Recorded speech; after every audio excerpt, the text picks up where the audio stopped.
Hello dear children, this is Satish Goyal, lecturer in physics, and today we shall discuss the lesson 10 gravitation from 9th physics. Dear students, in this video we will discuss 1 mark questions, that is fill in the blanks, multiple choice questions. Students, this video is made in 3 parts. This is the first part of the video. The next part and the next part are in the continuation. In these videos, along with the questions, we will discuss theory as well as numericals.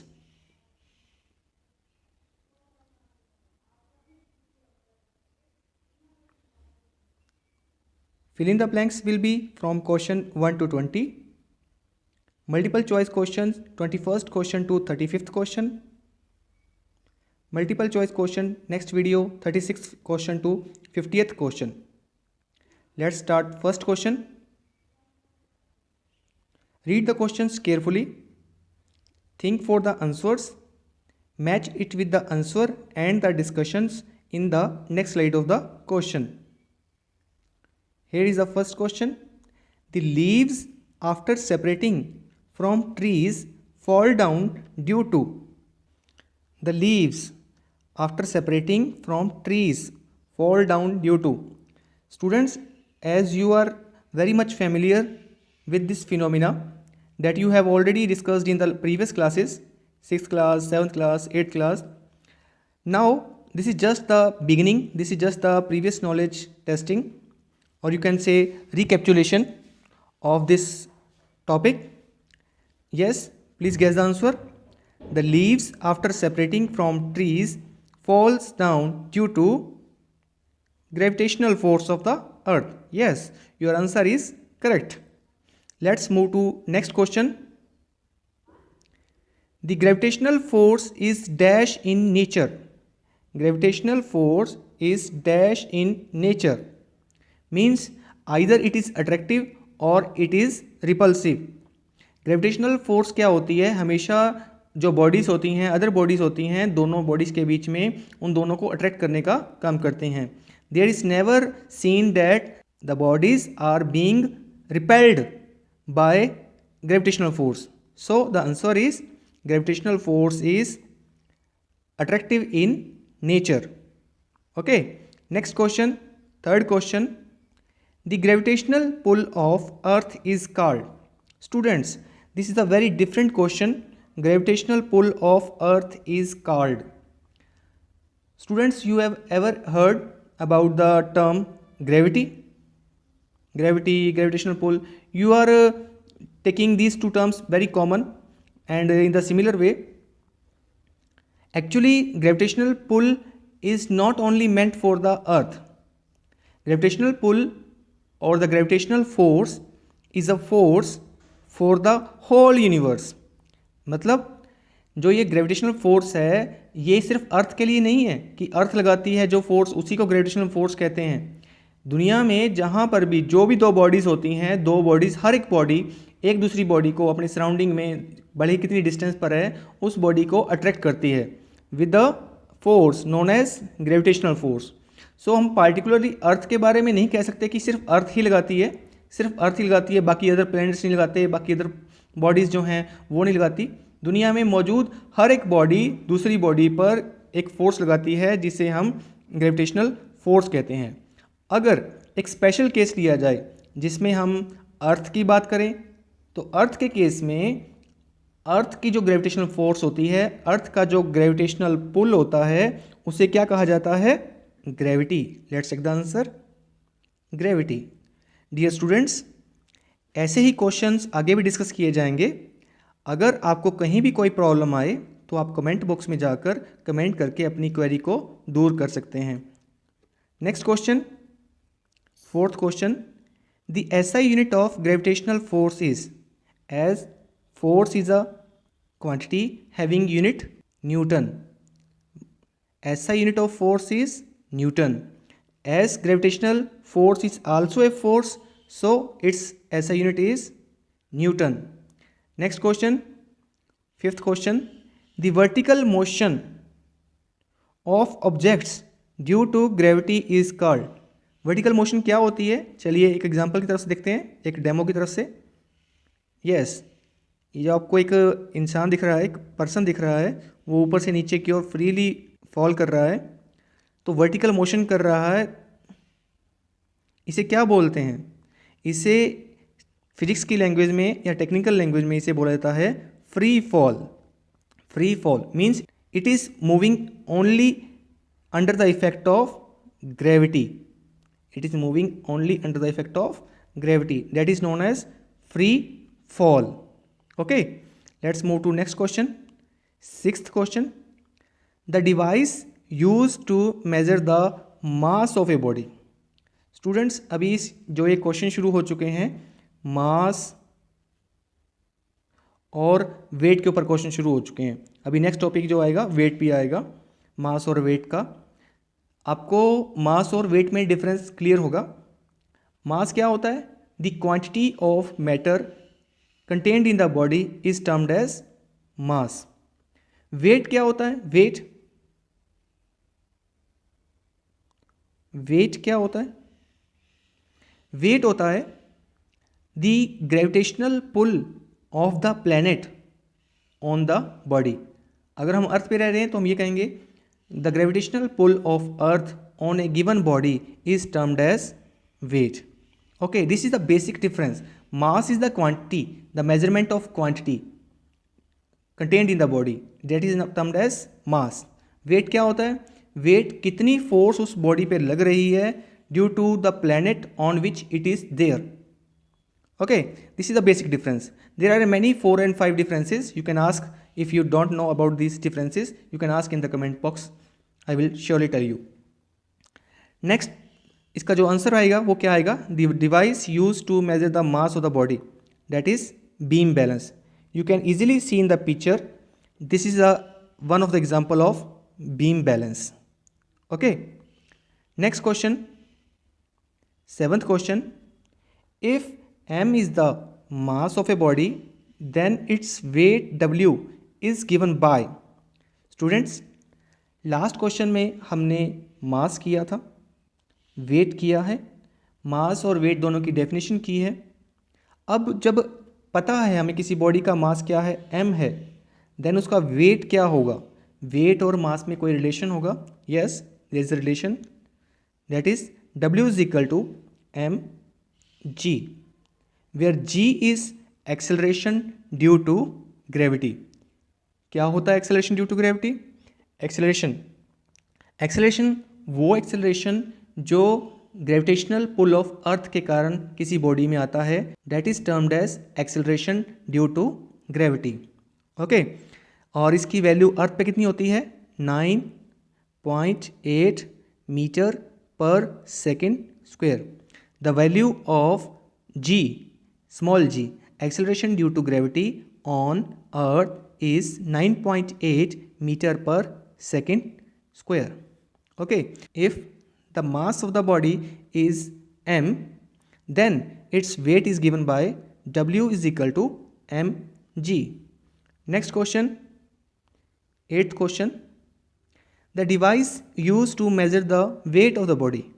In the last question or last to last question, we have discussed about the devices for measurement of mass.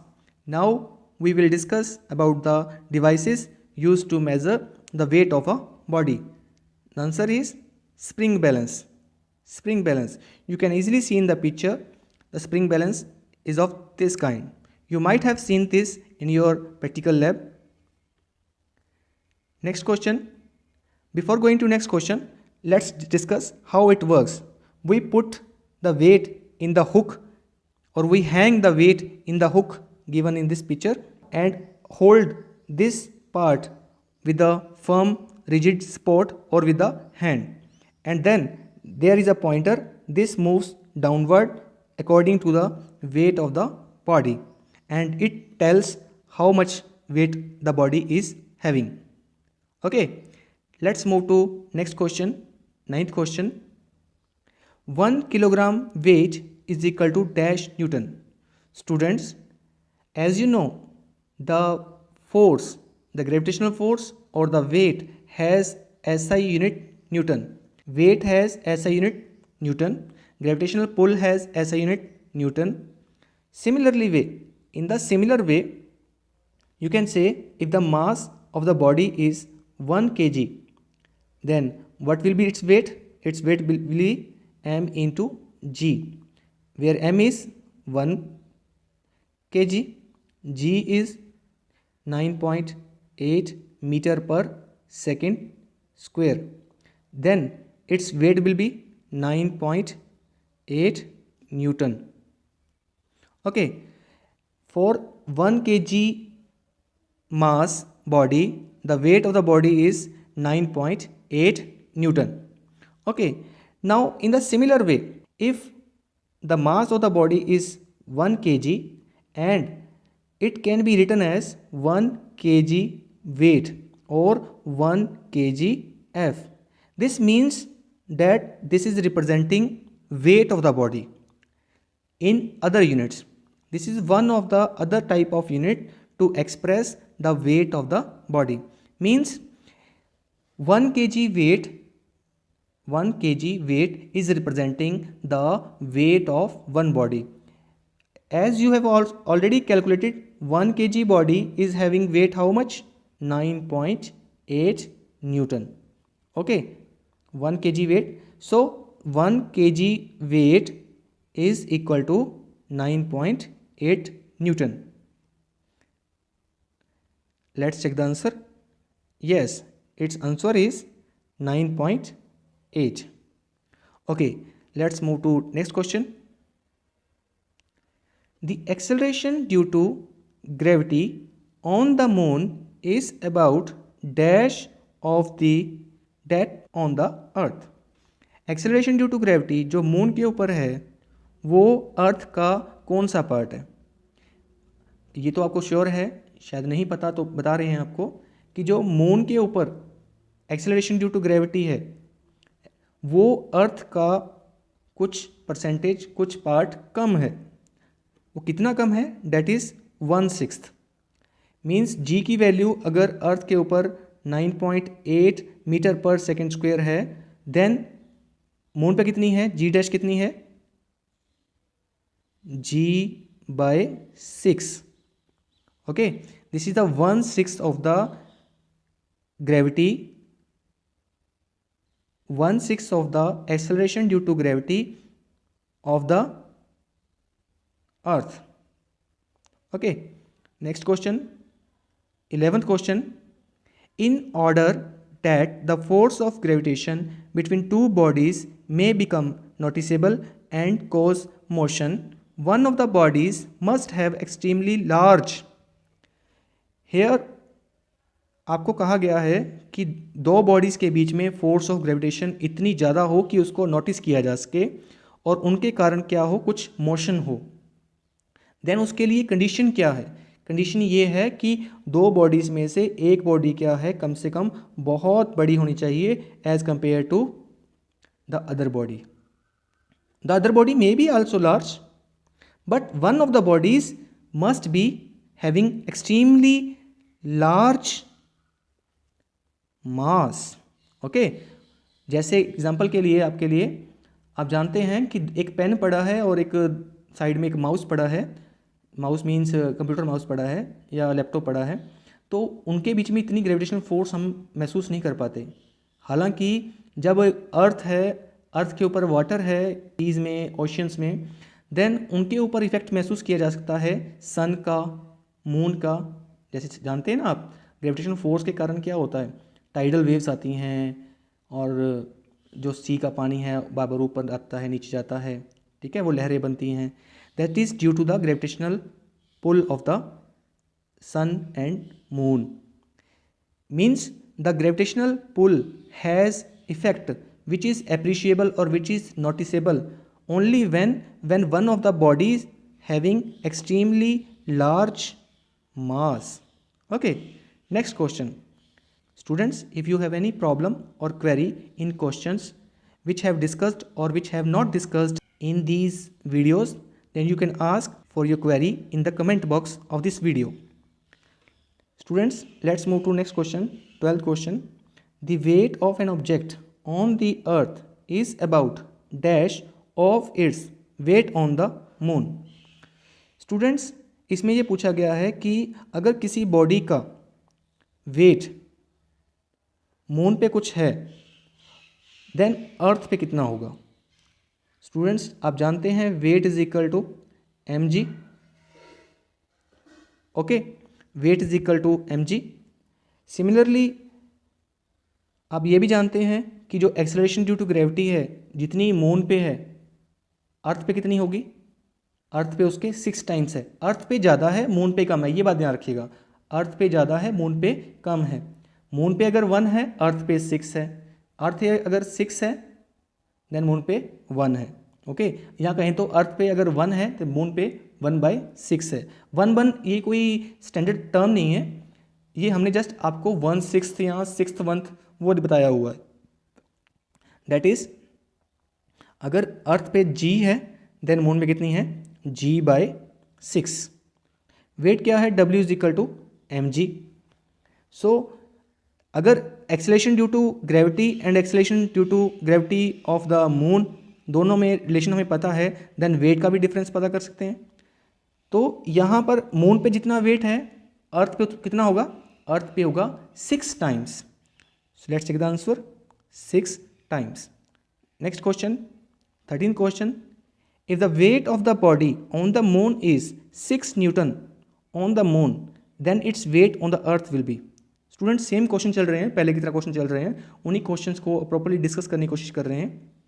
इस question को discuss करने से पहले एक question और discuss करते हैं। अगर वेट की जगह पर यहाँ पर मास होता, ओके, मास होता, if the mass of the body is 6 newton on the moon it will be about dash on the earth. Mass किसी बॉडी का, न्यूटन नहीं, यहाँ पर किलोग्राम कहेंगे फिर उसके लिए अगर मास की बात कर रहे हैं तो। अगर किसी बॉडी का मास मून के ऊपर 6 kg है देन अर्थ पे कितना होगा बताइए। जी हाँ, बिल्कुल सही बताया आपने, उसका मास अर्थ पे भी 6 kg ही होगा because mass is a invariable quantity with the gravity. जैसे जैसे ग्रेविटी चेंज होती है मास के ऊपर कोई चेंज नहीं आता है। मास इज़ अ कंजर्वेटिव और constant quantity on the effect of change in the gravity. Okay, so now move to the current question. If the weight of the body is 6 Newton on the moon, it will be about, moon पे wait 6 Newton है, अर्थ पे कितना होगा। अर्थ पे तो ज़्यादा होगा definitely. How much more, that is 6 times. The answer will be 36 Newton. Okay, this is the basic relation between the weight on the moon and weight on the earth, and similarly the mass on the moon and the mass on the earth remains same. Force acting on a unit area is called, students, force per unit area is termed as pressure. Okay, the answer is pressure. Next question, it is the dash force which makes the object appear lighter in the water. Students, आप जानते हैं कि जब किसी body को water के अंदर immerse करवाया जाता है देन इट फील्स लाइटर, थोड़ा हल्का महसूस करती है, उसके वेट में कुछ लॉस महसूस होता है उसको। That force is known as buoyant force. Okay, आप कभी इस समुंदर में तो नहीं कहेंगे आपको, आप कभी रिवर में, पॉन्ड में कभी नहाने का मौका मिला हो किसी गांव में या आपके शहर के आसपास कहीं पे हो, या आप टब में भी बैठ के नहाते हों, तब आपने महसूस किया होगा कि जब आप टब में बैठते हैं तो थोड़ा सा हल्का महसूस होता है, लाइट लाइट, बहुत अच्छा लगता है। That force, that upward force on you due to that fluid, that liquid is known as buoyant force. Next question, 16th question, a heavy ship floats in water because its density is less than that of the which type of density. आप ये तो जानते हैं कि कोई object जो है पानी में तैरता है या नहीं तैरता है, वो इसलिए नहीं तैरता है बिकॉज उसकी जो डेंसिटी होती है और उसका पानी की डेंसिटी से कुछ इफेक्ट होता है, कुछ ना कुछ डिफरेंस होता है। अगर वो तैरता है वो इसलिए तैरता है बिकॉज जो उसकी डेंसिटी है वो उस लिक्विड की डेंसिटी से कम होती है। हालांकि ये जस्ट एक शॉर्टकट तरीका है to determine whether the body will sink और whether the body will be floating in the that liquid. इसका एग्जैक्ट रीज़न जो होता है वो आर्किमिडीज प्रिंसिपल पर बेस्ड होता है, वो भी हम डिस्कस करेंगे नेक्स्ट क्वेश्चंस में। बट फिलहाल यहाँ पर ये आती है, a heavy ship floats in water because its dash density is less than that of water. Dash density का मीनिंग क्या है? यहाँ जो मीनिंग है that is average density. Why we are mentioning average density? We are mentioning here as a average density because when there is a ship is made up of so many kinds of materials like iron, steel, wood, plastic, mica, so many kinds of material, and they have different densities, and the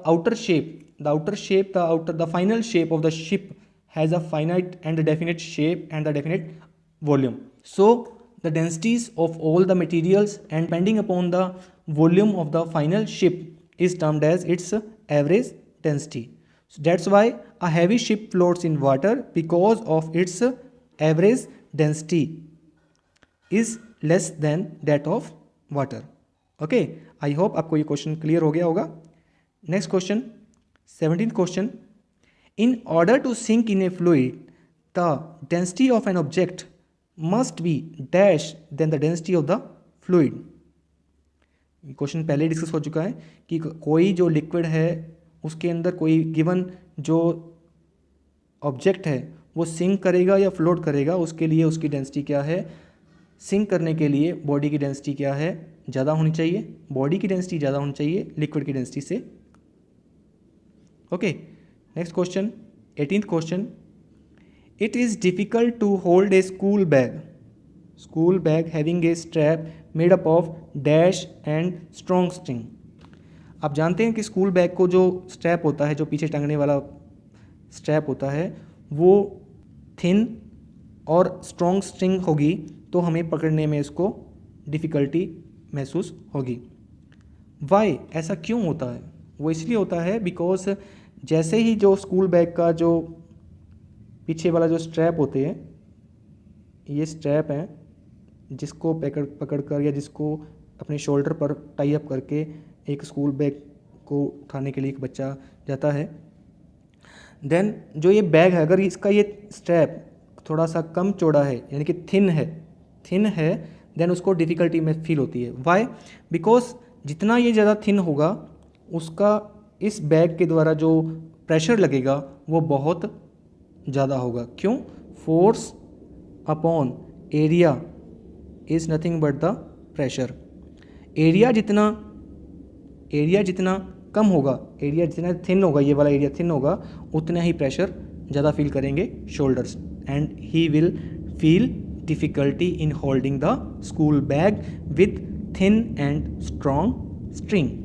okay, next question, 19th question, if the area of snow shoes is 5 times bigger than the area of ordinary shoes, then the pressure of a snowshoes on the snow is 5 times bigger or smaller, larger or smaller।